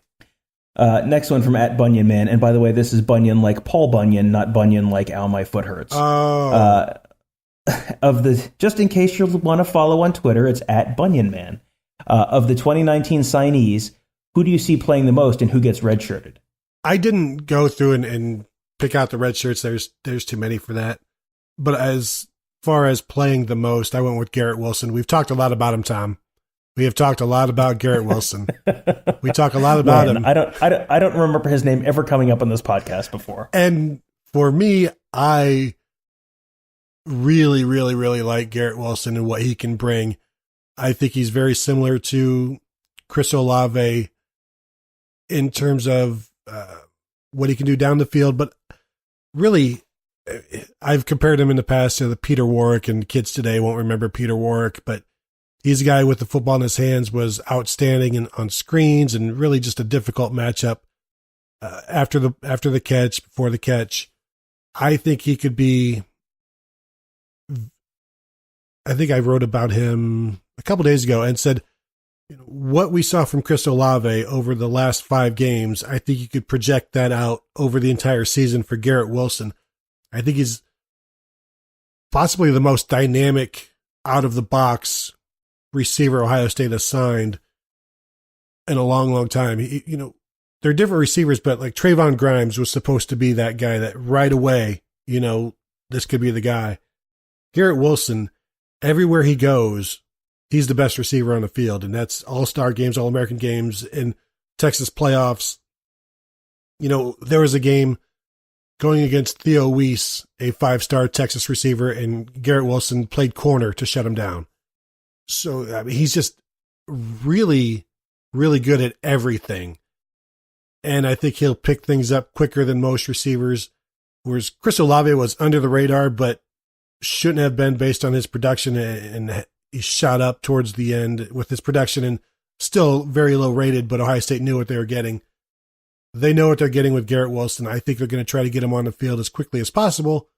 But when you talk to Brian Hartline about it, he's like, well, I mean, it's up to Garrett. You know, I asked him at the Rose Bowl, what do you expect? He's like, I don't know. I've never coached him. I don't know what he's like. And it's a very fair answer from a receivers coach saying, yeah, we'll see. I don't want to put too much on him. I don't want to get too excited about him, but I can tell you at Ohio State, they are excited about him, and Buckeye fans should be too. Yeah, I mean, the answer on Garrett Wilson is, how well is he going to block? And you'll find, as soon as he can block well enough to play, he'll play. I mean, you just saw with Clemson, you can throw some true freshman wide receivers out there, and if they are athletic enough, they can make plays. That is not the easiest place in the field to get out there as a true freshman, but if you are athletic enough and you can make plays, there is a spot for you even on a national championship caliber team. So the other guy that I had, I mean, on defense, your best bet to play is if you're playing on special teams. So like a Cade Stover seems like, I mean, it's a pick a safety, pick a linebacker, pick a running back, pick a wide receiver.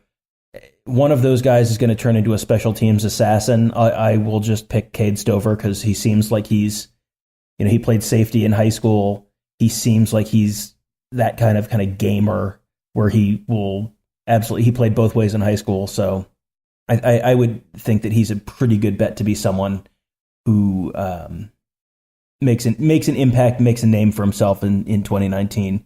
As far as likely red shirts, I mean, yeah, you can. They always say they don't want a red shirt. They don't plan a red shirt, but every year, half the class seemingly gets red shirted.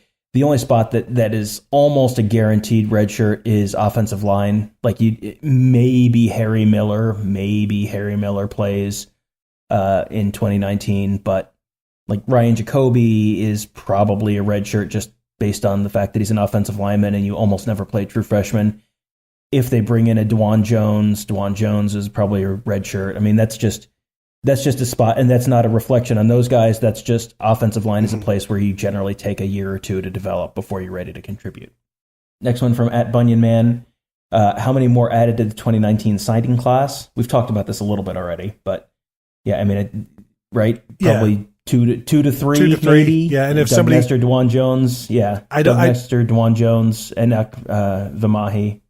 Yeah, there is seemingly always a surprise, but I don't know that they're really interested in surprises or reaches right now. I think if they can get the offensive lineman in, they'll just do that and then go on to the 2020 class, which is going to be a big class. But really, I don't see any surprises at this point. But why would we? That's why they're called surprises. I didn't see it coming. I wish there was a word for that. And finally, last one, also from @BunyanMan, who is basically a co-host at this point. Toughest opponent OSU will face in 2019 is? It's Michigan. It's always Michigan. It's not always Michigan. I think it's Michigan this year. And Tom, I mentioned this on Twitter. Can we start calling it this year instead of next year? Is that? Can we? Yeah, okay. Absolutely. Thank you. While it's Michigan, I still think that Nebraska game is going to be the one that people need to watch out for. Everybody knows, you got to watch out for Michigan. That's going to be tough. And that's my answer. But that Nebraska game it's the Big Ten West. It's the road game. It'll be a night game. It's every warning siren is going off about that game. But, like we said against Purdue, everybody knows that that's a warning game. There's no way that they won't be ready for it. But for me, it's still Michigan. Yeah, I mean, really, first of all, the Nebraska game, that is their first chance. This is Scott Frost's second year. They're probably going to take a big step forward. That's their first big showcase game to show the nation that really Nebraska is back. Because before that, it's South Alabama, at Colorado, Northern Illinois, and at Illinois. So none of those are statement games. They can probably get through most of those without showing a whole lot. They may pull, save a whole lot of stuff for that Ohio State game and pull it all out and try and pull out all the stops and have that be their big showcase Nebraska is back kind of game. So Yeah, that's a pretty good answer. I actually had a different answer from yours. Mine was the Big Ten scheduling office, which managed to schedule at Nebraska and Michigan State back to back, then at Northwestern and Wisconsin back to back, and then Penn State and at Michigan back to back. Thank you, Jim Delaney, and your wonderful helpers who are definitely trying to do their best to make sure their teams do have a good chance to win the national championship. Thank you for not completely hosing one of the best teams in your conference. Good job. The SEC every year works to make schedules easier for teams so they don't double up on opponents or they've got a bye week before this, and they try to make things as advantageous as possible for their teams. And the Big Ten doesn't give a crap about that and is more concerned about television or just simply, cramming games in because this is the only way. We can't, and it's too much work to make the schedules a positive thing for teams. We're just going to, whatever works, and we don't really care how it ends up. All you have to do with the Ohio State schedule to make it 1,000 times less awful is flip the Penn State and Rutgers games towards the end of the season. If you have that last month of the season, right now, Ohio State, after the Wisconsin game, they have a bye first week in November, home for Maryland, at Rutgers, home for Penn State, at Michigan. Just flip the Rutgers and Penn State games. Rutgers is not going to be good. Why would you put two good teams back to back on the schedule at the end of the year when the SEC is intentionally scheduling crappy teams that next to last week? That's the SEC SoCon Challenge weekend. And while they're playing, while Alabama's playing the Citadel, Ohio State's got Penn State and then go to Michigan.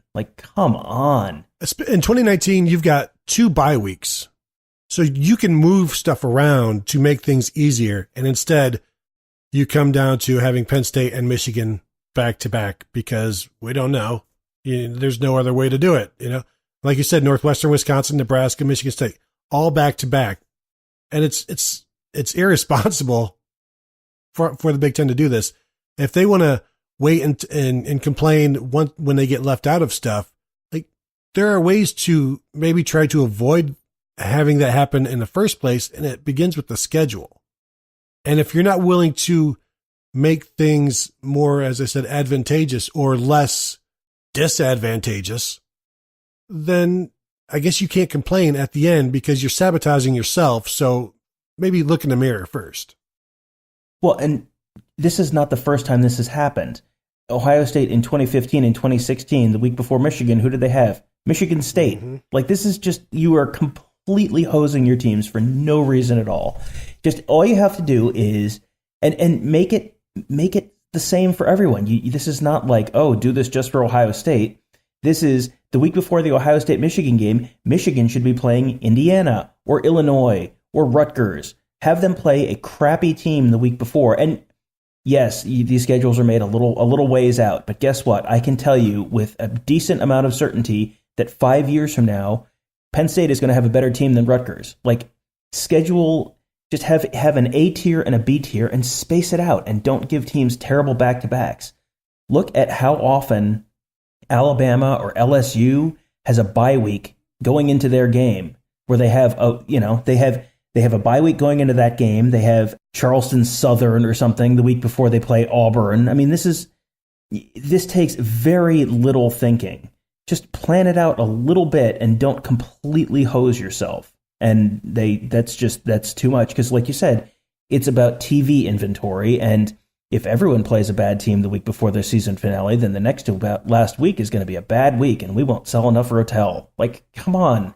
Figure it out. Make some priorities, people. The Michigan schedule this year, the last 4 games at Maryland, then Michigan State, then at Indiana, like you said, a little buffer game, and then Ohio State.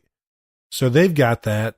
Penn State, they have at Iowa and Michigan back-to-back. They've got Indiana and Rutgers around the Ohio State game. So they are, they actually have at Michigan, or at Iowa, then home against Michigan, then at Michigan State. So that's a pretty tough situation there. Then they have Purdue before the Iowa game. So that's a tough 4-game stretch. But who cares about Penn State? But yeah, I'm not saying help Ohio State out. Just do a better job of not screwing your teams. That's all. That's all you got to do.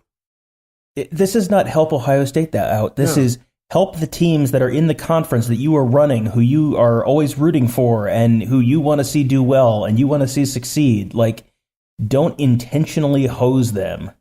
I can tell you, Jim Delaney roots for Ohio State, and just like he roots for all the other Big Ten teams. Jim Delaney was on the sideline about 5 feet from me towards the end of the Rose Bowl during one of the replay reviews on a Washington touchdown or 2-point conversion or something. And he was looking at the replay and was visibly agitated that the call was not going Ohio State's way. Like, he wants to see Ohio State do well, just like he wants to see Michigan do well if Michigan was in that spot or Penn State was in that spot. So why don't you take the very simple steps to ensure that they are in a position to succeed? If they did not have Michigan State the week before Michigan in 2015, that Ohio State team probably goes to the college football playoff. Instead, you got left out because you put the Michigan State game right before the Michigan game, and Ohio State lost the one game it couldn't lose. And let's not even talk about the 9-game schedule, which arguably has done Ohio State in the last 2 years. Because who knows if Iowa and Purdue are even on the schedule, if the Buckeyes are just playing 8 conference games. But that's in the past. You know, we're here to talk about the future and the present and also the past, as long as it's about Orlando Pace or Antoine Winfield or Jamie Sumner, anybody like that. So that will do it for this show. Tom, do you have anything else to add? I feel like we needed to throw Nikki Solua's name in there too, just because he is another long-standing podcast favorite, and I could go for, you know, just an absolute butt-kicking fullback with a neck roll. I wouldn't mind seeing that in 2018. How about 2019? How about 2019? Sorry, the this year last year conversation blew my mind. Just I'm still reading 2018 on my podcast notes. I don't know. For the folks who have rated the show and submitted their ratings to me, I believe I have sent all of the books out. You should have started receiving them. If you don't receive them by the next show, let me know, because I may not have sent yours out. And we always thank you for rating and reviewing us on iTunes. That is appreciated. It helps us get seen by more people. Tom, did you have something to add to that? I do. Thank you for reminding me, because I forgot last week and I almost forgot this week. While we were out at the Rose Bowl, I grabbed a couple extra Rose Bowl programs and Rose Bowl lanyards and that kind of stuff. So if you guys continue to rate and review us, throw some new reviews in there this week and I'll mail out a few of those. If you write a review, screen cap it, DM it to me or to Gerd, along with your address, and we'll pick a few of those people and we'll send out some. I've got some game programs from this year and the Rose Bowl program and that kind of stuff. I'll send out some of that stuff just as a thank you for listening and taking the time to rate and review us. Yeah, I do. I think I have a Rose Bowl program, an extra as well, and I think I might have a Michigan program. Also, if anybody is interested, if you rate and review us, I found 5 programs from the Ohio State-Michigan game in 1995 that I had stored away. Oh my! Put that on just put that in a Michigan Monday next time, and just tell them to rate and review us. You just have to give us 5 stars and recommend us to your Michigan fan friends, and then you'll mail those out. May have to choose your audience carefully for those. But I did actually. I mentioned that on Twitter, and I did already send one out to a Michigan fan. But if you're an Ohio State fan and you would want one to burn it or to exercise some demons, something like that, I can get that out to you as well. They are very they're mint condition. $3 cover price, which is a bargain today.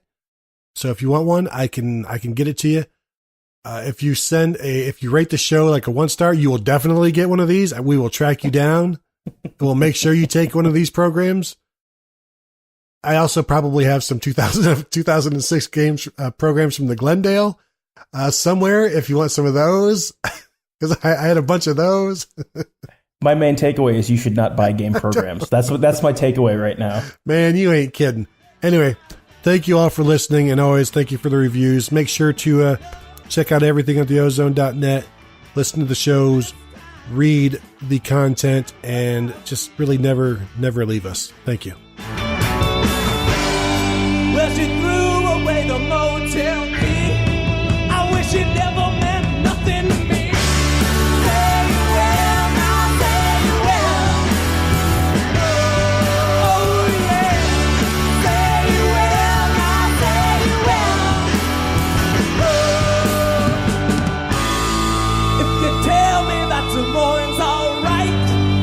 could steal a car and leave.